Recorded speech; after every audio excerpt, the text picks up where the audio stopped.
पूछ रही है 6%, 13%, 60% सबको दिया था लास्ट ईयर पे all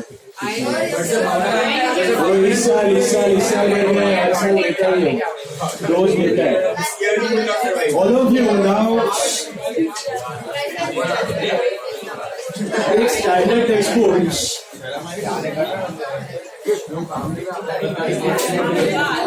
open standard text book guys उस पे शेयर किया है ना ग्रुप पे उधर open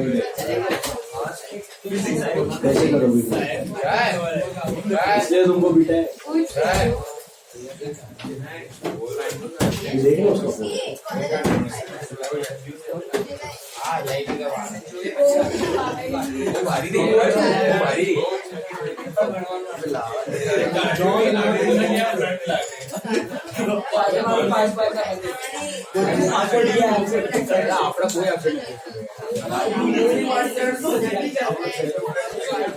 open the standard text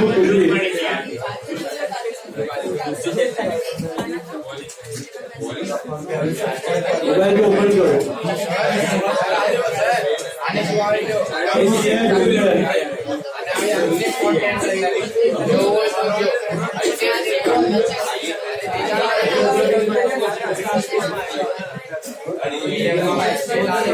Take out page number. Please be quiet. See, we are doing a chapter that's called vertical statement analysis. See, what are vertical statements? In the last lecture we discussed. Remember what are vertical statements? Vertical statements are nothing but final accounts. Vertical balance sheet and vertical income statement. That is trading and P&L account. So, किसका vertical statement का बात चल रहा है ये? Are we talking about sole proprietor or partnership or a company? So company. तो company का final accounts का बात चल रहा है, बराबर है? Now companies, as I told you, they do not make final accounts in horizontal format. Horizontal मतलब आड़ा. They don't make it in T form. They make it in vertical format. Is it clear? So vertical format का balance sheet का format हमने देखा था last lecture, याद है आपको? पेज नंबर 346 पे था, याद है बैलेंस शीट का वर्टिकल फॉर्मेट? हेलो, क्या होता था बैलेंस शीट वर्टिकल फॉर्मेट? मेरे को जरा बताओ फटाफट। सबसे पहले लाइबिलिटीज ना लिख के आप क्या लिखते थे? Sources of funds. You used to write sources of funds, right? Sources had how many heads? Two. What are the two heads? Owners funds, that is shareholders funds, and what? Borrowed funds. Shareholders funds and borrowed funds. Owners funds, that is shareholders funds and borrowed funds. Owners funds में there were three subcategories. What are the categories? Share capital, reserves, and minus fictitious assets. याद है? Borrowed fund तो borrowed fund ही था, तो total मिलके क्या आता था आपको? Total funds available 346. Total funds available. Is it clear? Hello. Then the asset part was known as what? 346.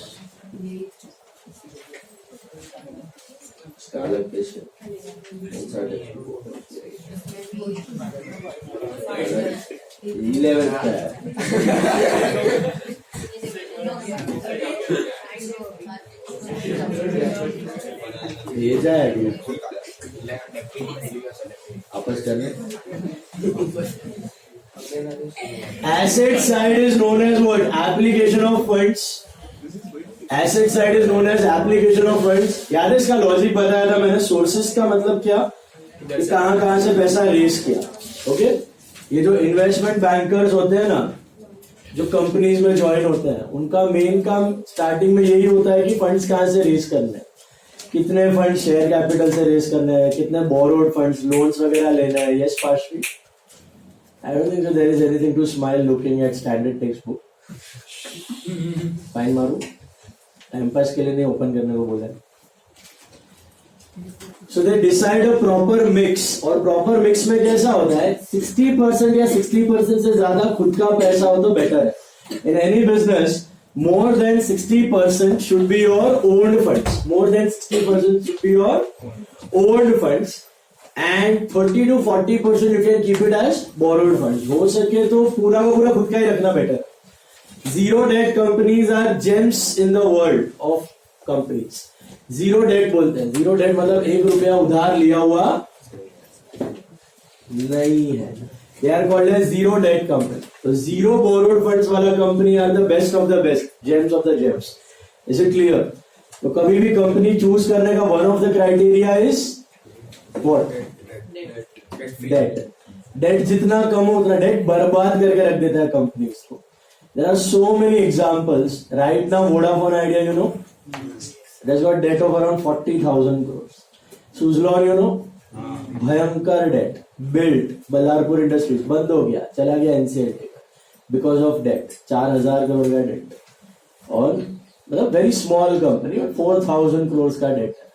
तो वोडाफोन आइडिया है, सुजलॉन एनर्जी है, यू नो दिस डीमर जो अभी रिसेंटली अपना वेदांता का अगर सुना होगा न्यू स्टॉक मार्केट में, भयंकर डेट. तो डेट का क्या प्रॉब्लम है, आपके प्रॉफिट्स कंटिन्यूअसली चग आउट होने ही चाहिए.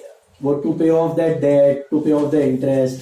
जैसे आपके प्रॉफिट थोड़े वीक हुए, खत्म, डेट खा जाएगा आपको, खत्म हो जाएगा company. Is it clear? Most of the companies which go into NCLT मतलब compulsory liquidation, that is due to debt. Poor debt management, उधार ले लिया, चुका नहीं पा रहे, bankruptcy. Is it clear? So Vedanta है आपका, सुजलॉन है, वोडाफोन आइडिया है, so many companies are there. Airtel अभी काफी डेट में आ चुका है, लेकिन एयरटेल का रेवेन्यूज अच्छा तो चल रहा है. सो एयरटेल तो अभी स्टेबल है काफी. तो डेट ओके मार डालता है बिजनेस को.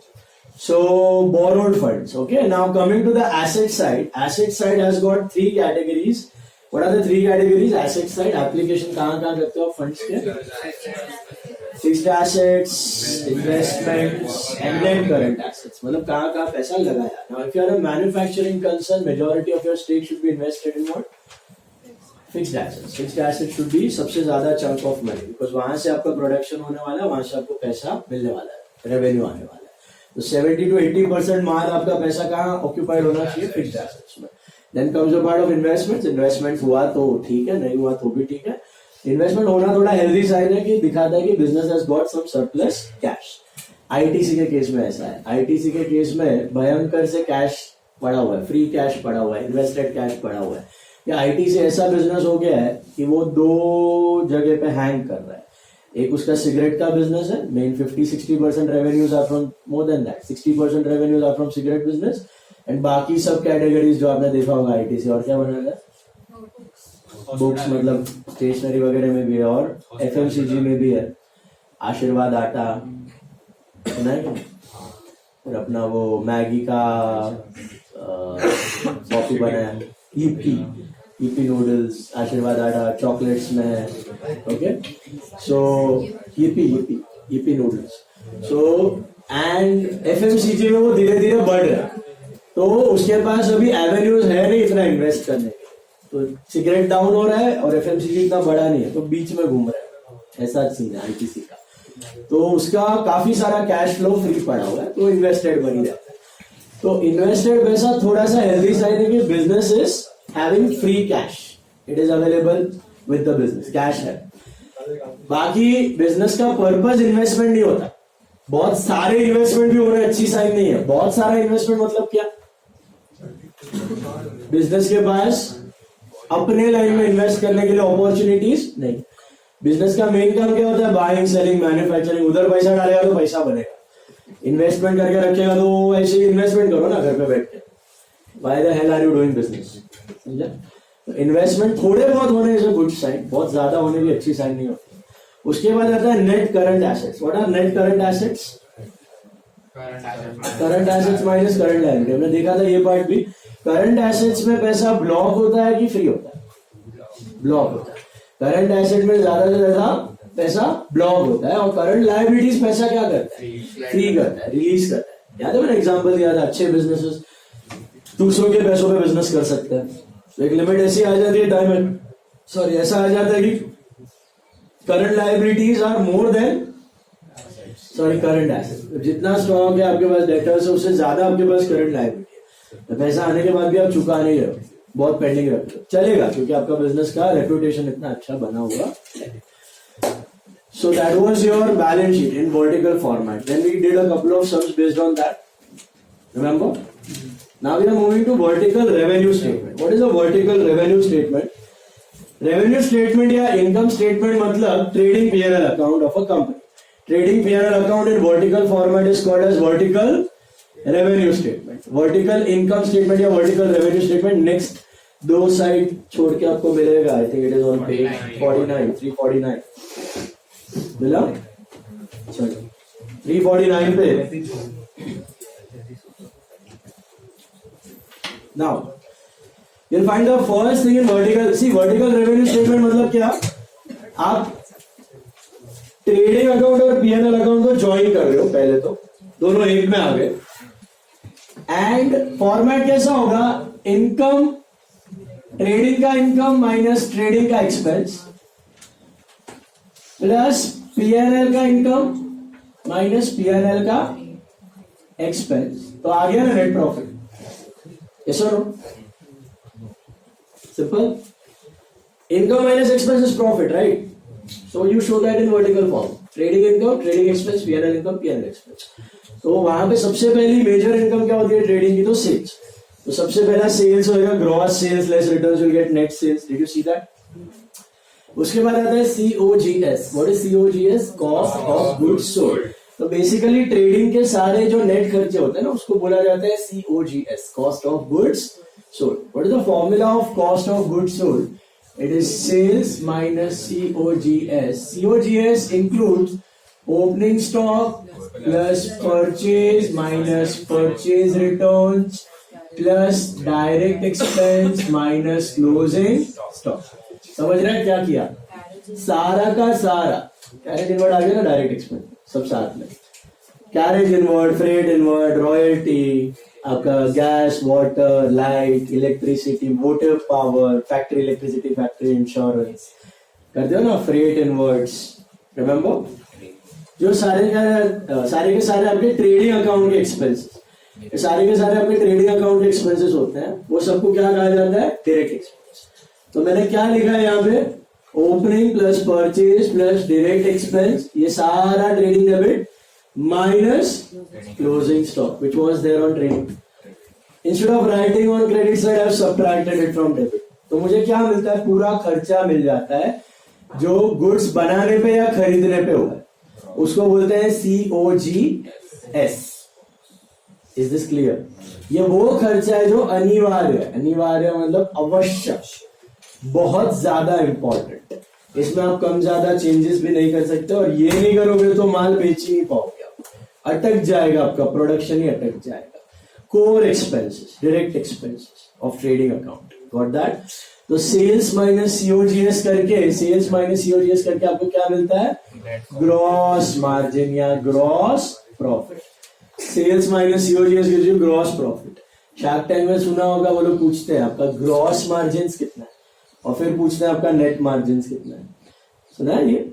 घड़ी घड़ी पूछता है ग्रॉस मार्जिन क्या है. ग्रॉस मार्जिन कम से कम बिजनेस में 75 to 80% होना चाहिए. 60-65% से चालू होता है, 35% भी होता है किसी किसी बिजनेस का. बट अच्छा बिजनेस है, स्ट्रॉन्ग बिजनेस है, तो कम से कम it should clock a gross margin of around 75 to 80%. Frames के बिजनेस में होता है आपका, चश्मे का फ्रेम का दुकान है किसी का, सॉरी हो गया, 20, 50, 100 रुपए का कॉस्टिंग है, ओके, 1000 रुपए में सेल होता है. ओके एंड तो मैंने फूड बिजनेस में अच्छा खासा ग्रॉस मार्जिन रहता है आपका 50-60-70% फूड बिजनेस में रहता है आपका, फ्रेम बिजनेस में रहता है, मेडिसिन बिजनेस में रहता है, original inherent cost of medicine pharmaceutical business में होता है, ह्यूज ग्रॉस मार्जिन। ओके, जो मेडिसिन आप खरीदने जाते हो शॉप पे 300 रुपए की, उसका inherent generic cost is 20 rupees, 10 rupees manufacturing cost is that less. So 80%, 90% margin businesses these are. What are you asking? What are you asking? Furniture business में है। फर्नीचर में आप ट्रेड करके कर रहे हो तो शायद इतना, मैन्युफैक्चर कर रहे हो तो फिर होता है। सो ग्रॉस प्रॉफिट कम से कम, ये तो क्या जनरल है, कोई भी चश्मे का दुकान डालेगा, कोई भी तुम मेडिसिन का दुकान डालेगा तो मिलेगा, पर ये में आपका ब्रांड, आपका वैल्यू, वो सब मैटर करेगा, इंडिविजुअल प्रेफरेंस होता है। So gross profit business, gross margins के बाद क्या आता है? ग्रॉस प्रॉफिट के बाद आपका पीएनएल अकाउंट आता है, वहां पे आप पीएनएल के इनकम ऐड करते हो और पीएनएल के एक्सपेंसेस माइनस करते हो। उनको कहा जाता है operating incomes and operating expenses.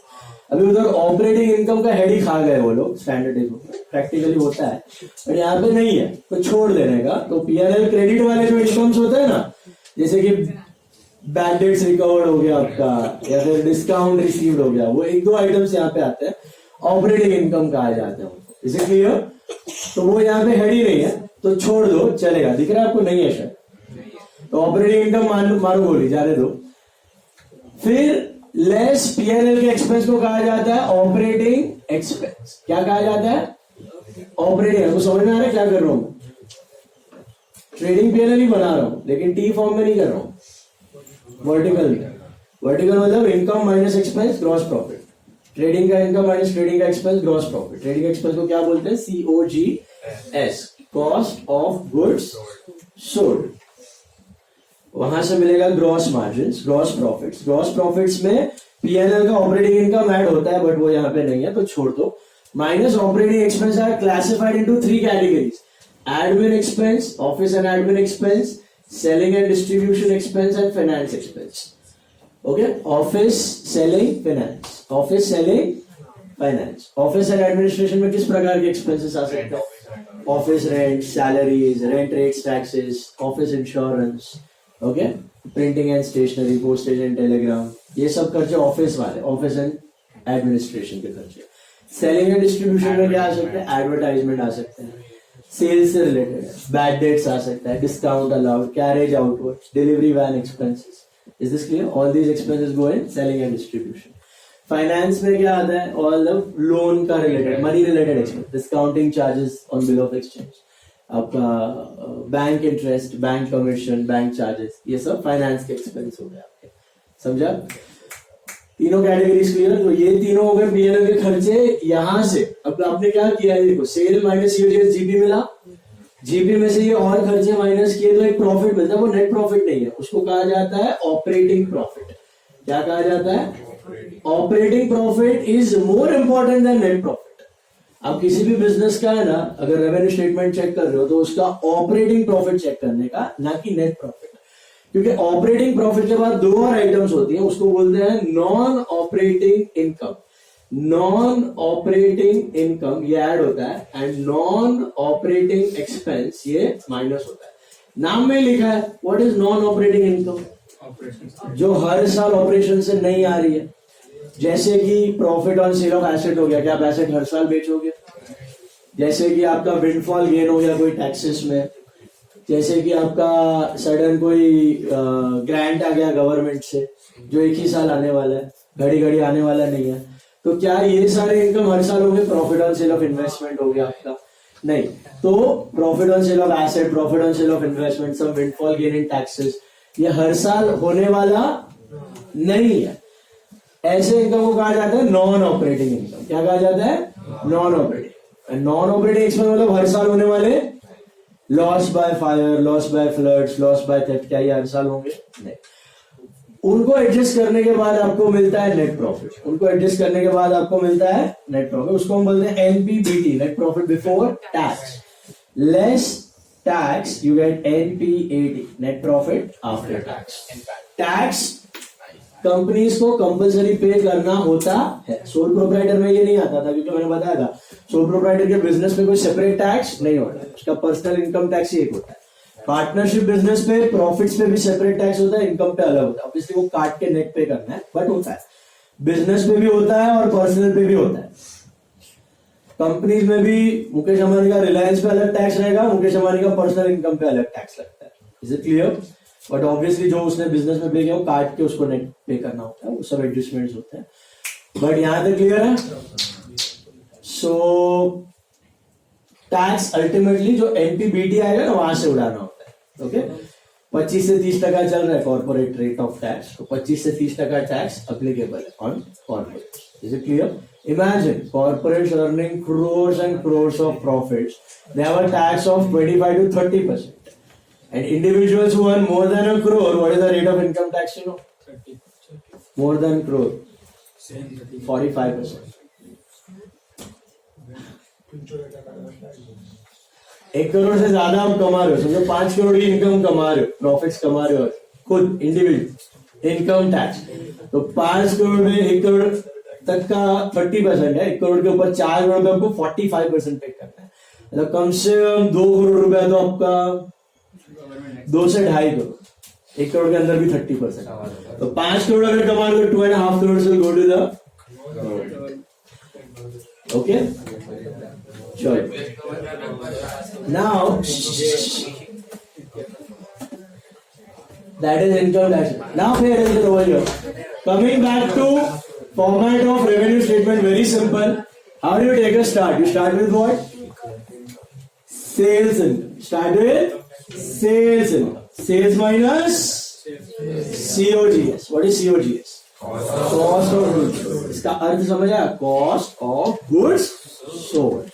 जो गुड्स आपने बेचने के लिए रेडी किए हैं उसका पूरा कॉस्ट, उसमें क्या क्या आ जाता है? सारा trading debit minus closing stock, सारा trading debit minus closing stock, opening stock plus purchase plus direct expense minus closing stock. Simple, समझा? तो ट्रेडिंग का इनकम माइनस ट्रेडिंग का expense will give you gross profit. Gross profit में क्या करते हो बताओ? ऑपरेटिंग एक्सपेंस माइनस करते हो। ऑपरेटिंग एक्सपेंस 3 कैटेगरी के, बताओ कौन सी? Admin, selling, finance. Admin, selling, finance तीनों को उड़ाया। अंदर का मसाला याद रखने की जरूरत नहीं है, वो आता भी नहीं है सकता। एडमिन, सेलिंग, फाइनेंस दिया होगा, उसको उड़ाओ, आपको क्या मिलेगा? Operating profit. क्या मिलेगा?